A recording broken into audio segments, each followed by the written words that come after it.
would happen.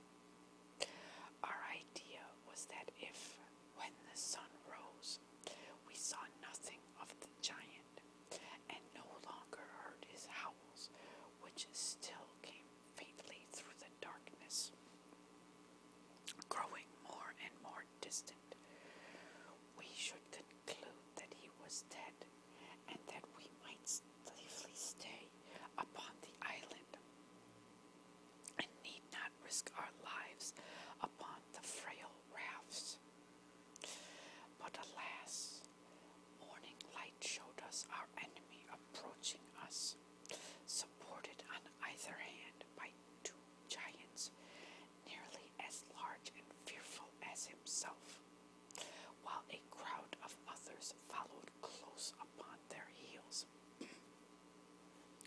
Hesitating no longer, we clambered upon our rafts and rowed with all our might out to sea.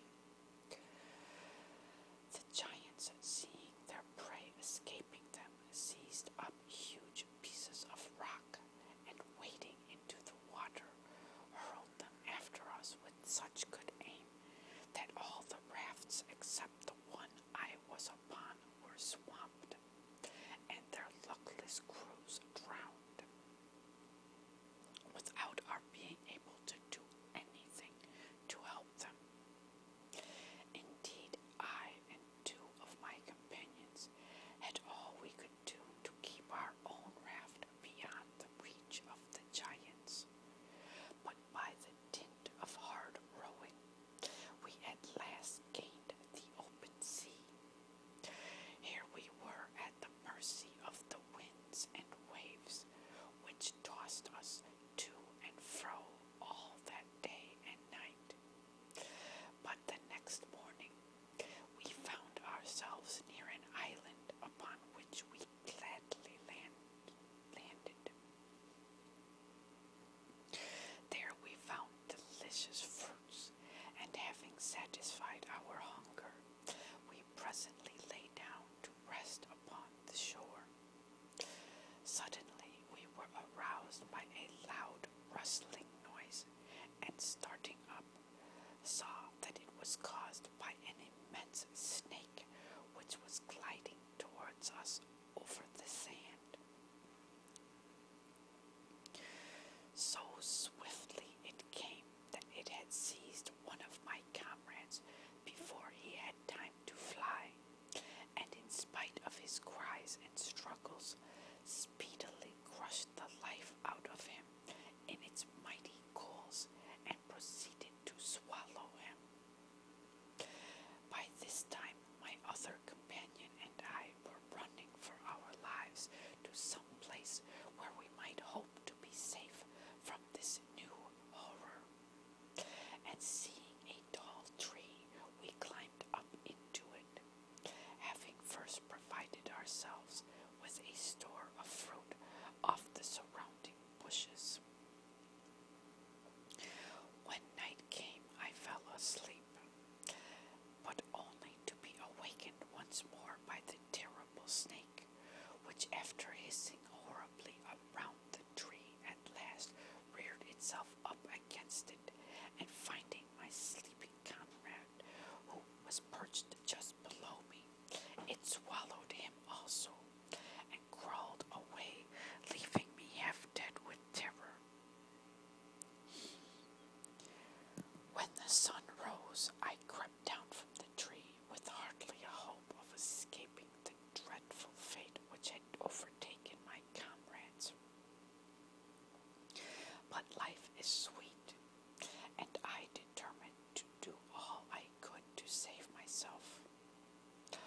All day long I toiled with frantic haste and collected large quantities of dry brushwood, reeds, and thorns, which I bound with faggots and made a circle of them under my tree. I piled them firmly one upon another until I had made a kind of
I saw a ship sailing by, and by shouting wildly and waving my turban, I managed to attract the attention of her crew.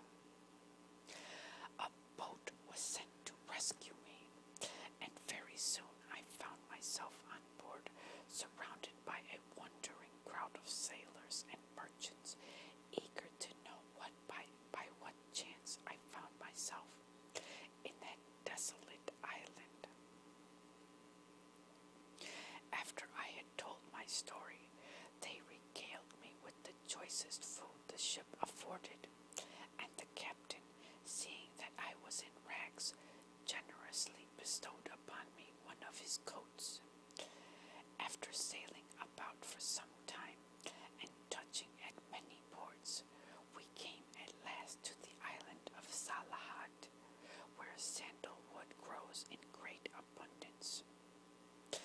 Here we anchored, and as I stood watching the merchants disembarking their goods and preparing to sell or exchange them, the captain came up to me and said, "I have here, brother, some merchandise belonging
its treasures without end.